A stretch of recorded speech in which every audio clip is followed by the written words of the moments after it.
Duncan would not stop grumbling. He grumbled that he wasn't polished enough. He grumbled that he was overworked. Most of all, he grumbled about the passengers. "I'm ashamed of you, Duncan," said Skarloey.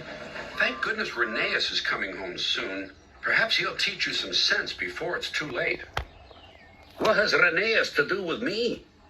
"Rheneas saved our railway," replied Skarloey. "Please tell us about it," said Peter Sam. "Well," began Skarloey, "it was before you came here. Things were bad. Rheneas and I had to keep the trains running, or our railway would have to close."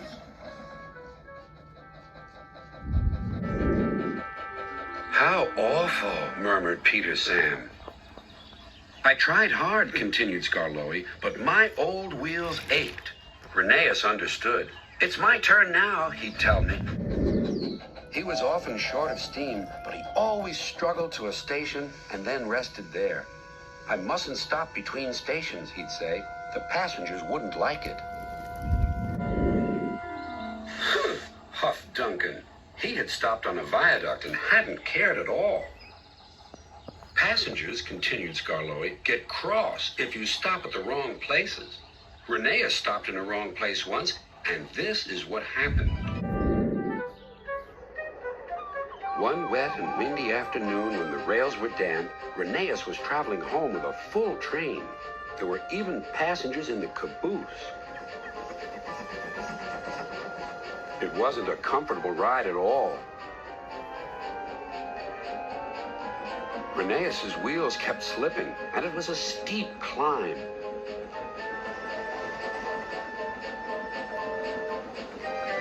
At last, his wheels gripped the rails again.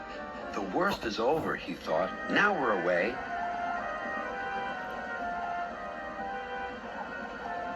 But they weren't. "I got a cramp," he groaned. And Rheneas stopped on the loneliest part of the line. His driver examined him carefully.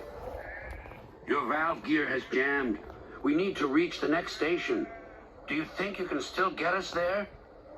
"I'll try," replied Rheneas.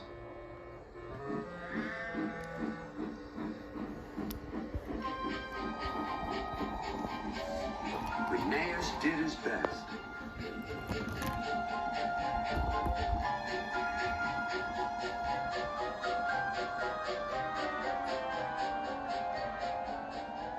"If I fail," he thought to himself, "the passengers will be cross and the railway will close."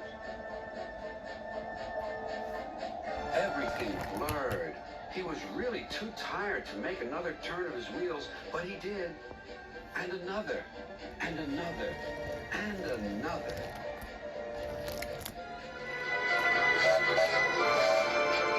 Finally, tired but triumphant, Rheneas reached the station. "I'm here at last," he wheezed. "Thank you for getting us home," said the passengers. "We'll tell all our friends what a fine railway this is." His driver was delighted. "You're a gallant little engine," he said to Rheneas. "When you're rested, we'll mend you, so you'll be ready for tomorrow." And, smiled Skarloey, Rheneas always was ready for tomorrow. "Thanks for telling us about him," whispered Duncan. "I was wrong. Passengers are important after all." The next day, Rheneas came home. All the engines were there to greet him. Edward pushed his truck to the siding, where he was lifted onto his rails. This was the signal for a chorus of whistles from engines large and small.